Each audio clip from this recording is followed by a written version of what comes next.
హరే కృష్ణ. అందరికీ కూడా తెలుగు గీత కార్యక్రమానికి స్వాగతం అండి.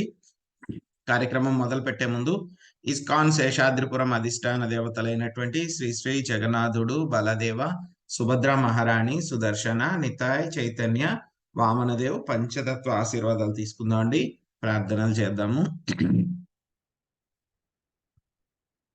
ఓం జ్ఞానాతిమిరాంధస్య జ్ఞానాంజనాశలాకయా చక్షురున్మిళితం యేన తస్మై శ్రీ గురవే నమః.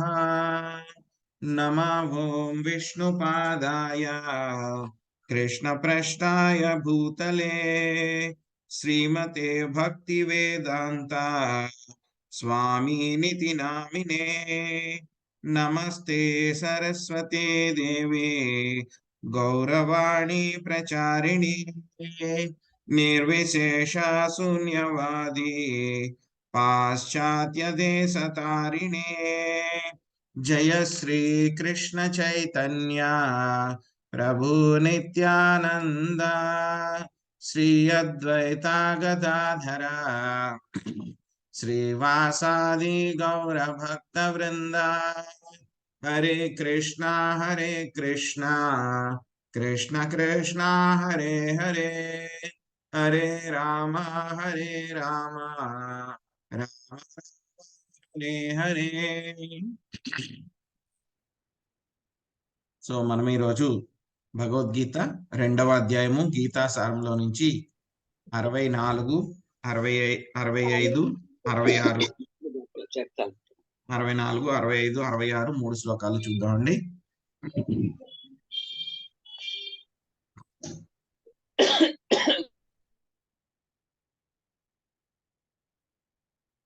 రాగద్వేషా విముక్తైస్తు విషయానింద్రియాశ్చరన్ ఆత్మవశ్యైర్విధేయాత్మా ప్రసాదమధిగచ్చతి. కానీ సమస్త రాగద్వేషముల నుండి ముక్తి పొందినవాడు విధి నియమాల ప్రకారము వర్తించుట ద్వారా ఇంద్రియములను అదుపు చేయగలిగిన వాడును అగు మనుజుడు భగవానుని సంపూర్ణ కరుణను పొందగలుగును. 65వ శ్లోకం. ప్రసాదే సర్వ దుఃఖానాం హానిరస్యోపజాయతే ప్రసన్న చేతసో హ్యాసు బుద్ధిర్పర్యవతిష్టతే. ఆ విధముగా కృష్ణ భక్తి భావన యందు సంతృప్తి చెందిన వానికి త్రివిధ తాపములు కలుగవు. అట్టి సంతృప్త చిత్తము కలిగినప్పుడు మనుజుని బుద్ధి శీఘ్రమే సుస్థిరమగును. 66వ శ్లోకం. నాస్తి బుద్ధిరయుక్తస్య నచాయుక్తస్య భావనా నచా భావయతా శాంతి అశాంతస్య కుతః సుఖం.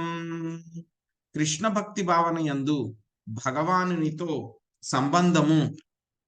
సంబంధమును పొందని వాడు విశుద్ధ బుద్ధిని గాని స్థిరమైన మనస్సును గాని కలిగి ఉండచాలడు. అవి లేనిదే శాంతి పొందుటకు ఆస్కారము లేదు. ఇక శాంతి లేనిదే సుఖమెట్లు కలుగును? చాలా చాలా మంచి శ్లోకాలు అన్నమాట ఇవన్నీ కూడాను మనకి. సో ఈ శ్లోకాల్లో ఒక నిమిషం అండి.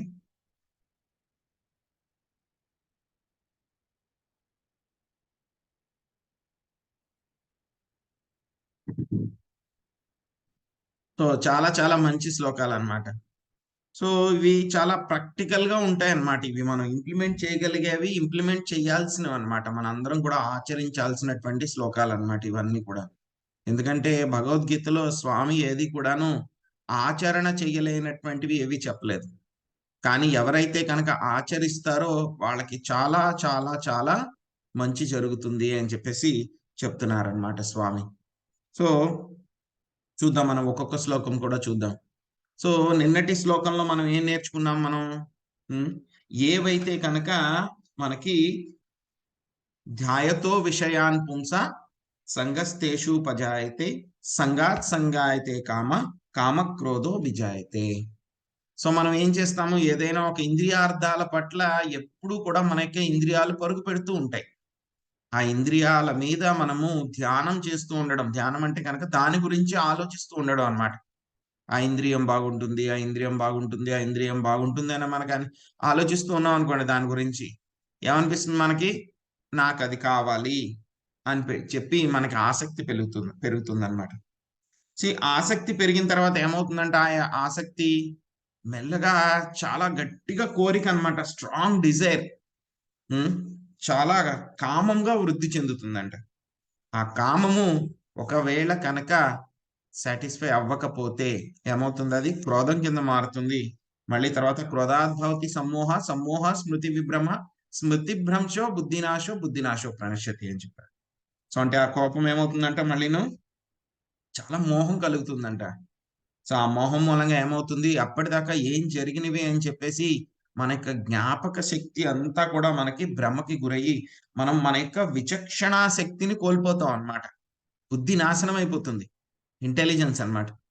బుద్ధి నాశనం అయిపోతే ఏమవుతుంది? మన యొక్క విచక్షణ ఏది చెయ్యొచ్చు, ఏది చెయ్యకూడదు అనేటువంటి ఆ స్పృహని కోల్పోతాం అన్నమాట. అప్పుడేమవుతాడు? మనిషి మళ్ళీ వాడు చాలా చాలా నీచమైనటువంటి స్థితికి వెంటనే అన్నమాట. అంటే ఈ జీవితంలోనే నీచమైనటువంటి స్థితికి దిగజారిపోతాడు.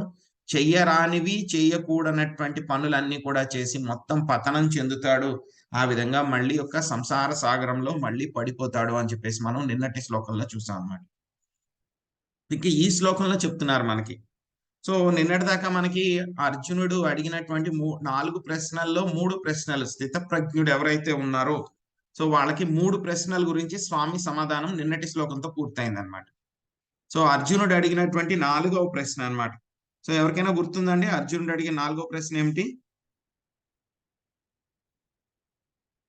స్థితప్రజ్ఞుడు గురించి 4వ ప్రశ్న అడిగారు. ఏంటండి ఆ ప్రశ్న? ఎలా నడుచును ఎలా అభావం మాట్లాడాలి, ఎలా కూర్చోవాలి, ఎలా ప్రవర్తించాలి? నడవడి. 4వ ప్రశ్న అయితే కనుక కరెక్ట్ గా సమాధానం ఎలా నడుచును. కూర్చోవాలి అనేటువంటిది 3వ ప్రశ్న. సో 4వ ప్రశ్న ఎలా నడుచును. నడుచును అంటే కనుక ఎప్పుడైతే కనుక ఇంద్రియార్థాలు అతనికి ప్రలోభ పెట్టినప్పుడు అతను ఏ విధంగా ప్రవర్తిస్తాడు, అతను ఏ విధంగా ప్రవర్తిస్తాడు అనేటువంటిది మనకి 64వ శ్లోకం నుంచి 71వ శ్లోకం దాకా కూడా చెప్తారనమాట. సో ఈ శ్లోకాలు పర్టికులర్ గా ఈ రోజు చెప్పబోయేటువంటి శ్లోకాలు చాలా చాలా ఆచరణీయాత్మకములైనటువంటి తప్పకుండా ప్రతి ఒక్కళ్ళు కూడా ఆచరించాల్సినటువంటి పద్ధతులు అన్నమాట. సో 3 శ్లోకాలు కూడా మనము వాటిని తెలుసుకోవడానికి, అర్థం చేసుకోవడానికి మనం ప్రయత్నిద్దాం. సో ఏం చెప్పారు మనకి 64వ శ్లోకంలో? రాగద్వేష విముక్తైస్తు. రాగ అంటే కనుక ఏదైనా ఒక విషయం పట్ల ఆసక్తి కలిగి ఉండడము. ద్వేష అంటే కనుక ఏదైనా ఒక దాని పట్ల ద్వేషాన్ని కలిగి ఉండడము. సో రాగద్వేషై విముక్తైస్తూ అంటే దేని పట్ల కూడా మనకి ఆసక్తి గాని లేకపోతే కనుక ద్వేషం గాని ఉండకుండా వాటి నుంచి విడువడిన వాడు. తర్వాత ఏంటి మళ్ళీ ఏం చెప్తున్నారు? విషయానింద్రియాశ్చరన్. సో ఏవైతే కనుక ఈ యొక్క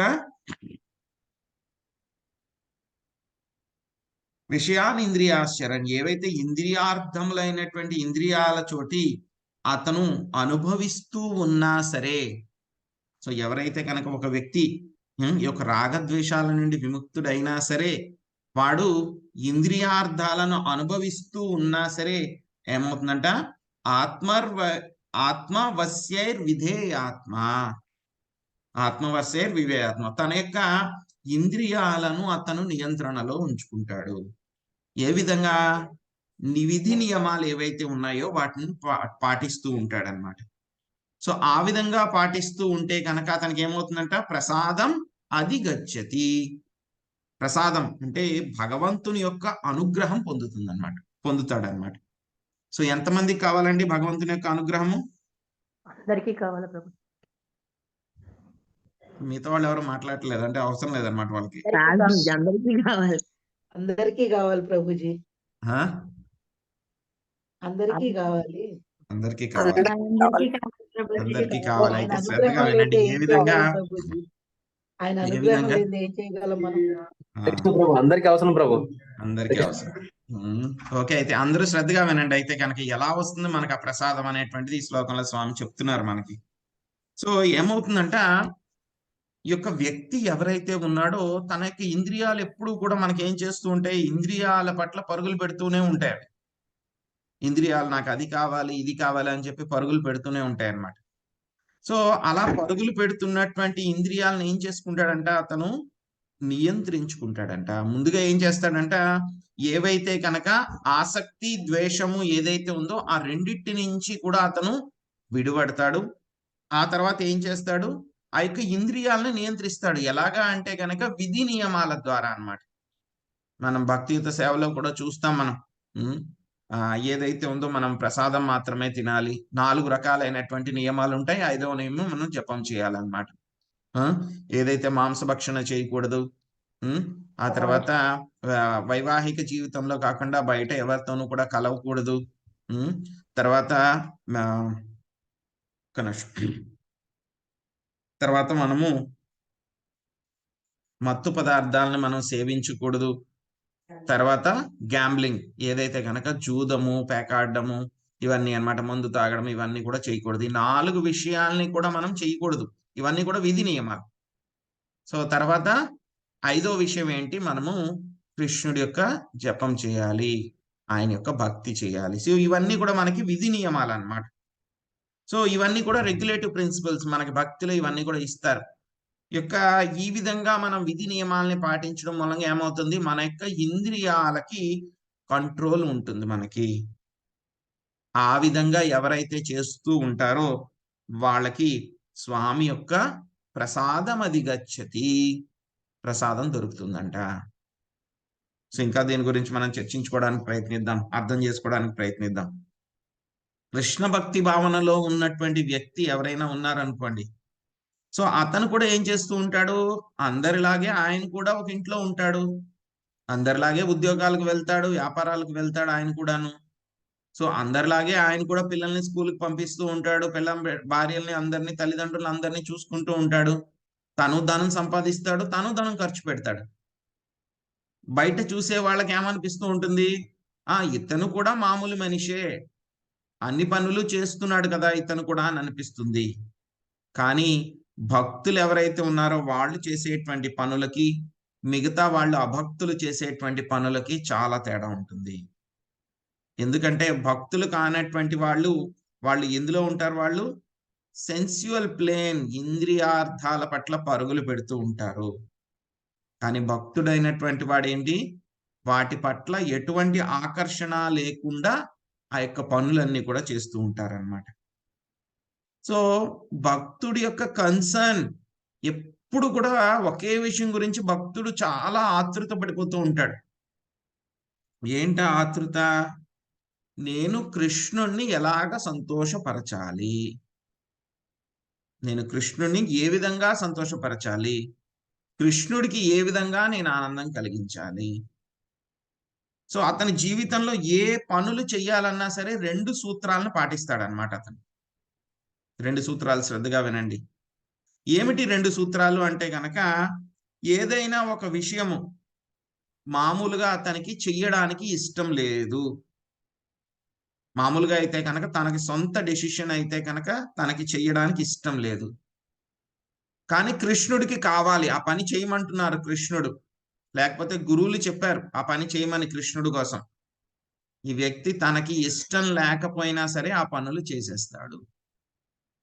మొదటి సూత్రం, కృష్ణుడికి కావాలి, కృష్ణుడికి ఆనందం కలుగుతుంది అంటే కనుక తనకి ఇష్టం లేకపోయినా సరే ఆ పని చేసేస్తాడు.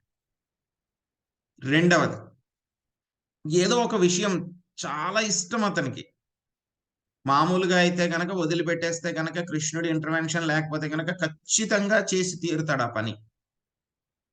కానీ కృష్ణుడు అది చెయ్యొద్దన్నాడు అంటే కనుక చేయడం మానేస్తాడు.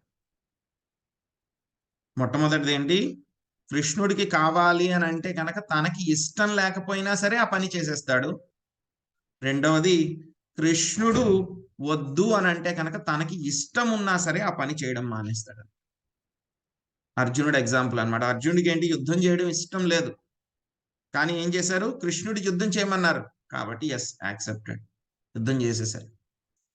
సో ఆ విధంగా అన్నమాట.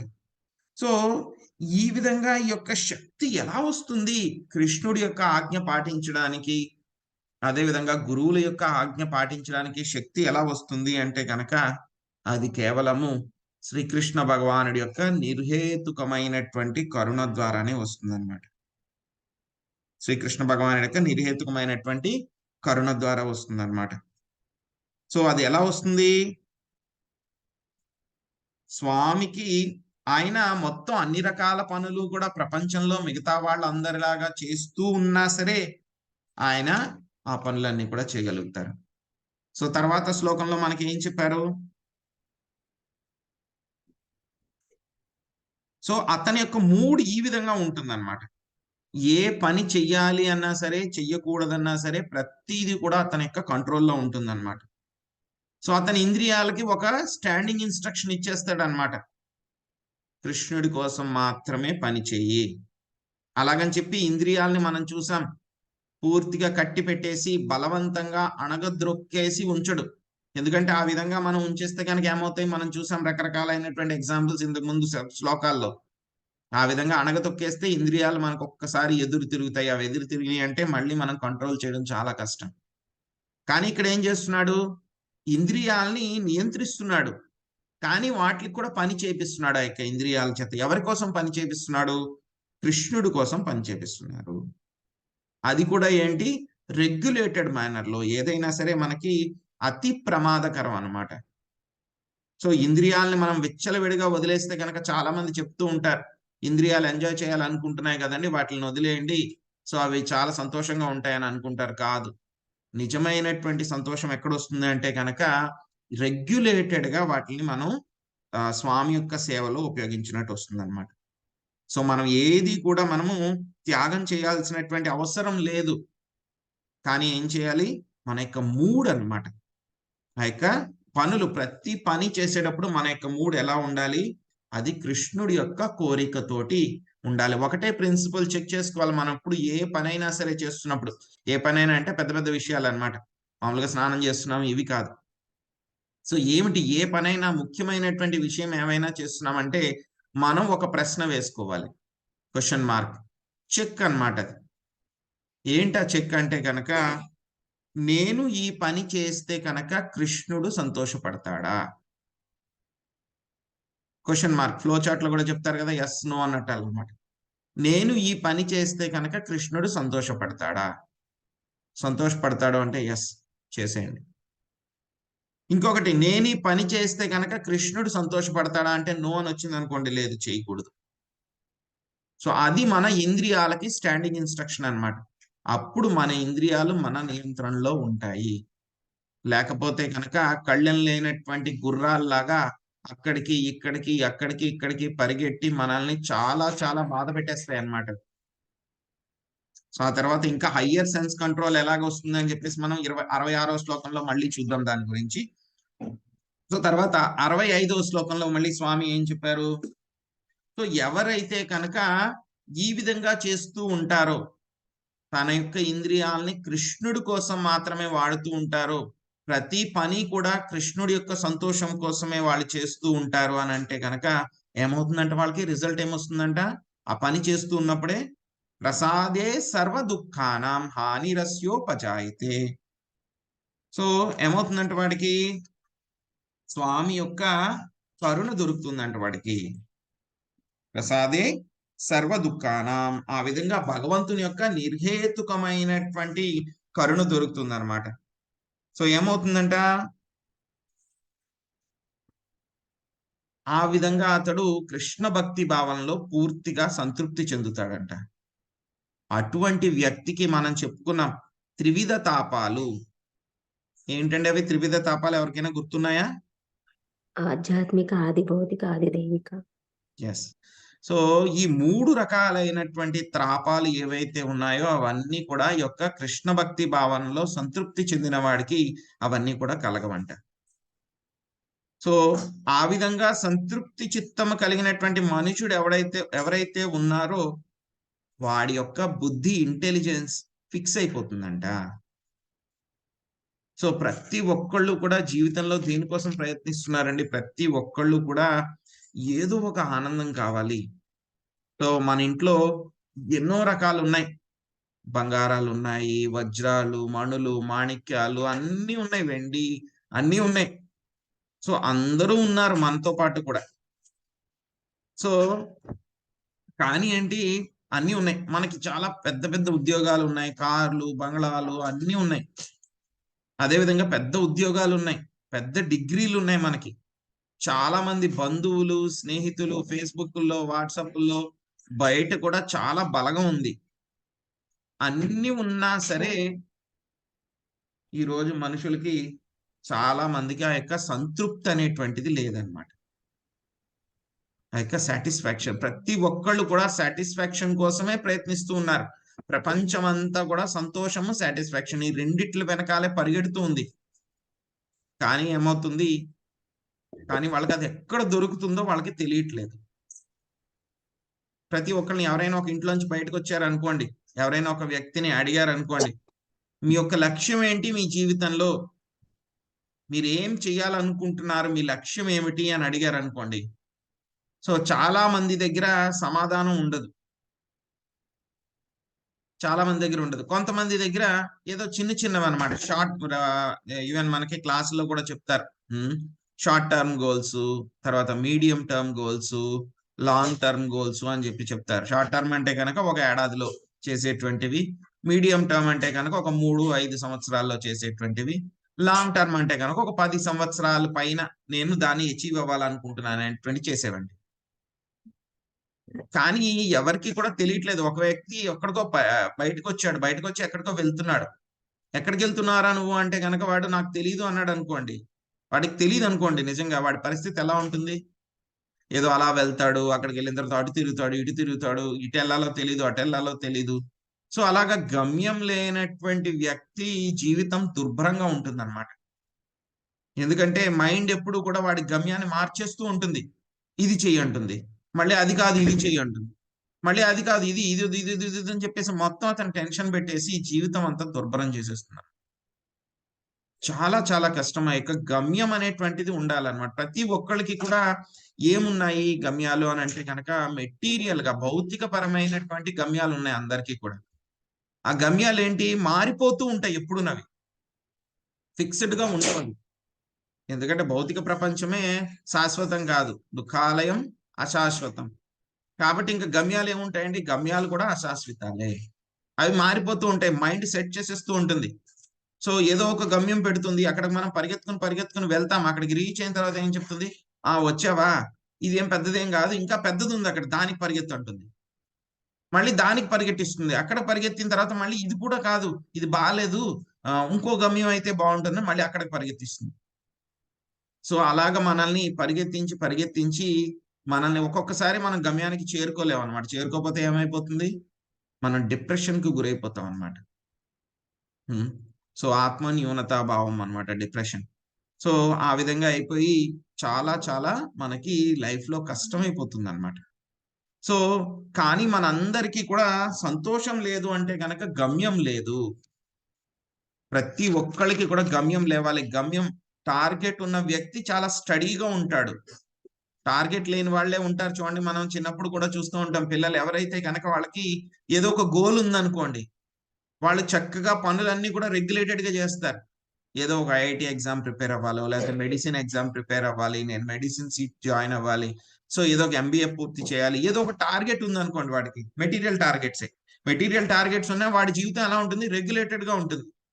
సరైన టైంకి లేస్తాడు, సరైన టైంకి తింటాడు, సరైన టైంకి చదువుకుంటాడు, సమయాన్ని కరెక్ట్ గా వాడుకుంటాడు. అదే గమ్యం లేదనుకోండి, అదే వ్యక్తికి ఏమైపోతుంది, వాడు ఎప్పుడో లేస్తాడు, ఏదో పనులు చేస్తాడు, పిచ్చి పిచ్చిగా మైండ్ ఎలా చెప్తే అలా చేస్తాడు, మొత్తం సమయాన్ని అంతా వృధా చేస్తాడు. ఇవి మెటీరియల్ గోల్స్ గురించి. అదే ఒక వ్యక్తికి సరైనటువంటి గోల్ లేకపోతే కనుక వాడి యొక్క సమయాన్ని కూడా ఇదే విధంగా వేస్ట్ చేస్తాడు అనమాట. కానీ మనందరికీ కూడా ఒక అల్టిమేట్ గోల్ ఉండాలి. ఆ గోల్ ఎప్పుడు కూడా మారకూడదు. సో ఆ గోల్ ఏంటి అంటే కనుక మనకి చెప్పారనమాట, అది కూడా. సో తర్వాత 66వ శ్లోకంలో చూద్దాం. నాస్తి భుక్తి రయుక్తశ్చ నచాయుక్తస్య భావన. సో ఎవరైతే కనుక ఈ యొక్క భగవంతుడితోటి సంబంధం పొందనటువంటి వ్యక్తి ఎవడైతే ఉంటాడో వాడికి విశుద్ధ బుద్ధి గాని స్థిరమైనటువంటి మనస్సు గాని ఉండదు వాడికి.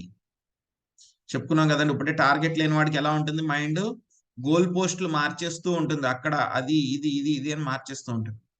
సో లేకపోతే గోలే లేనటువంటి వాడు, గోల్ ఉన్నవాడి పరిస్థితి ఇది. అసలు గోలే లేనటువంటి వాడు, గోల్ ఉన్నవాడి పరిస్థితే మైండ్ ఏడిపించేస్తూ ఉంటే ఇంకా గోల్ లేని వాడి పరిస్థితి ఏంటో చెప్పుకోకర్లేదు. మైండ్ బుద్ధి రెండు కలిసి మనల్ని ఆట ఆడించేస్తాయి అన్నమాట.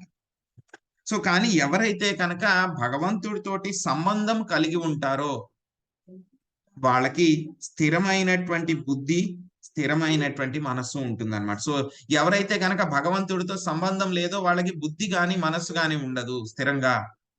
కాబట్టి వాళ్ళకి సంతోషం ఎక్కడొస్తుంది వాళ్ళకి? ఎందుకంటే మైండ్ ఎప్పుడు కూడా అలజడితోనే ఉంటుంది అనమాట. ఎప్పుడు వేవరింగ్ గా ఉంటుంది, అలజడిగా ఉంటుంది మైండ్. ఒక్కొక్కసారి మైండ్ పని ఏంటి? Accepting, rejecting. సో ఒక్కొక్కసారి ఇది కావాలంటుంది, ఇది వద్దు అంటుంది, లేకపోతే మళ్ళీ ఇది వద్దు, అది కావాలంటుంది, అది వద్దు, అది కావాలంటుంది. అలాగ మనకి ఏం చెయ్యాలో తెలియకుండా మనల్ని ఏడిపించేస్తూ ఉంటుంది అన్నమాట. కానీ భగవద్గీతలోనే మనకి 5వ అధ్యాయంలో మనకి 29వ శ్లోకంలో మనకి చెప్పారనమాట విశ్వశాంతి సూత్రం అన్నమాట. సో ఏమిటది?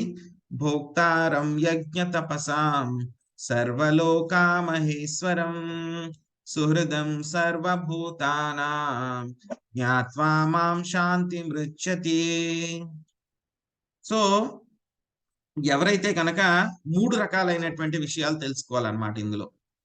భోక్తారం యజ్ఞ తపసాం, మనలు చేసేటువంటి అన్ని కర్మలకి, యజ్ఞాలకి, అన్నిటికీ కూడా నిజమైనటువంటి భోక్త అంటే కనుక ఎంజాయర్ ఎవరు అంటే కనుక శ్రీకృష్ణ భగవానుడు, ఆయనే. తర్వాత ఆయన ఏంటి? సర్వలోక మహేశ్వరం, అన్ని లోకాలకి కూడా ఆయనే అధిపతి, ఆయనే యజమాని. ఈ 2 విషయాలు తెలుసుకున్నాం మనం. కానీ ఎక్కడైనా చూస్తాం మనం, బాగా ధనవంతులు ఎవరైనా ఉన్నారనుకోండి, జనరల్ గా వాళ్ళు ఎలా ఉంటారు, అందరూ అని కాదు, సో చాలా మంది ఎలా ఉంటారు? చాలా క్రూయల్ గా ఉంటారు, వాళ్ళు క్రూరంగా ఉంటారు, చాలా సంకుచితమైనటువంటి మనస్సు కలిగి ఉంటారు. సో వేరే వాళ్ళందరినీ కూడా చిన్న చూపు చూస్తూ ఉంటారు, జనరల్ గా ఉండేటువంటి వాళ్ళు 90%. కానీ స్వామి ఇంత రియల్ ఎంజాయర్ అయినా సరే, అన్నిటికీ కూడా యజమాని అయినా సరే, ఆయన ఏంటంట? అందరి యొక్క శ్రేయోభిలాషి, జీవులందరి యొక్క శ్రేయోభిలాషి. సో ఈ విషయాన్ని ఎవరైతే కనుక తెలుసుకుంటారో అటువంటి వ్యక్తి యొక్క భౌతిక దుఃఖాలు, త్రివిధ క్లేశాలు ఏవైతే ఉన్నాయో వాటి నుంచి బయటపడతారు అని చెప్తున్నారనమాట. సో మనకి నిజమైనటువంటి సంతోషము, సాటిస్ఫాక్షన్ కావాలంటే మనము తప్పు ప్రదేశంలో వాటి గురించి వెతుకుతున్నాం. మన ఫోన్ ఇంట్లో ఎక్కడో పెట్టేసాం అనుకోండి, ఒక రూమ్ లో ఎక్కడో బెడ్ కింద ఎక్కడో పెట్టేసాం, మర్చిపోయాం, మనం కాల్ చేయలేకపోతున్నాం, ఫోన్కి స్విచ్ ఆఫ్ అయిపోయింది. సో అప్పుడు మనం ఇల్లంతా వెతుకుతున్నాం, బెడ్ దగ్గర కాకుండా. మనకు దొరుకుతుందా ఫోను? దొరికేంత వరకు కూడా టెన్షన్ గా ఉంటుంది మనకి. అదే విధంగా మనం అందరం కూడా ఆధ్యాత్మిక జీవులు అన్నమాట. మనందరం కూడా మనందరం ఆధ్యాత్మికం, మనం స్పిరిచువల్. మనకి ఆధ్యాత్మికమైనటువంటి విషయాలతోనే మనకి సంతోషం కలుగుతుంది. భౌతిక పరమైనటువంటి విషయాలతోటి మనకి సంతోషం కలగదు. ఒకవేళ కలిగినా సరే అదంతా కూడా టెంపరరీ. సో మనకి మనం ఆధ్యాత్మికం కాబట్టి ఆధ్యాత్మికమైనటువంటి విషయాలతోనే మనకి సంతోషం కలుగుతుంది. సో కాబట్టి ఎవరితో మనం సంబంధం పెట్టుకోవాలి? శ్రీకృష్ణ భగవానుడితోటి మనం సంబంధం పెట్టుకోవాలి. అప్పుడే ఏమవుతుంది? మనకి నిజమైనటువంటి సంతోషం కలుగుతుంది. సో కాబట్టి మన యొక్క గోల్ ఏది ఉండాలి? మనందరి యొక్క గోల్ ఏది ఉండాలి అంటే కనుక శ్రీకృష్ణ భగవానుడిని చేరుకోవడము. సో ఎప్పుడైతే ఈ గోల్ ఉందో, ఈ గోల్ అనేటువంటిది ఏంటంటే భౌతికపరమైనటువంటి గోల్స్ ఉంటే కనుక అవి మారిపోతూ ఉంటాయి. చెప్పుకున్నాం, short term, medium term, long term, అవి కూడా మళ్ళీ మారిపోతూ ఉంటాయి మన ప్రిఫరెన్స్ని బట్టి. కానీ ఒక ఆధ్యాత్మికమైనటువంటి గోల్, లక్ష్యం ఏదైతే ఉందో ఒక్కటే ఉంటుంది. అది ఏమిటి? శ్రీకృష్ణ భగవానుడితోటి మన నిజమైనటువంటి సంబంధాన్ని తిరిగి పునఃస్థాపించుకోవడము. స్వామితోటి మన యొక్క స్వరూప ఏదైతే ఉందో దాన్ని పొందడం అనేటువంటిది మన యొక్క నిజమైనటువంటి ఆ యొక్క లక్ష్యము. ఆ లక్ష్యం అనేటువంటిది ఒక్కటే, అది ఆధ్యాత్మికమైనటువంటి లక్ష్యం. అది ఎప్పుడు కూడా మారదు. ఎప్పుడైతే కనుక మనకి ఈ విధంగా లక్ష్యం ఫిక్స్ అయిపోయిందో అటువంటి వ్యక్తికి యొక్క త్రివిధమైనటువంటి తాపాలు ఏవైతే ఉన్నాయో అవన్నీ కూడా ఏమి ప్రభావం చూపించుకుంటాయి. ఎప్పుడైతే గనక మనకి ఒక స్ట్రాంగ్ గోల్ ఉంటుందో, లక్ష్యం ఉంటుందో, అప్పుడు మన యొక్క మనస్సు బుద్ధి కూడా స్టడీగా ఉంటాయి. మిగతావి ఎన్ని భౌతికపరమైనటువంటి అలజడులు వచ్చినా, ప్రలోభాలు వచ్చినా సరే, మనము వాటి గురించి పట్టించుకోకుండా లక్ష్యం వైపే పయనిస్తూ ఉంటాం అన్నమాట. ఏమిటండి ఆ లక్ష్యము?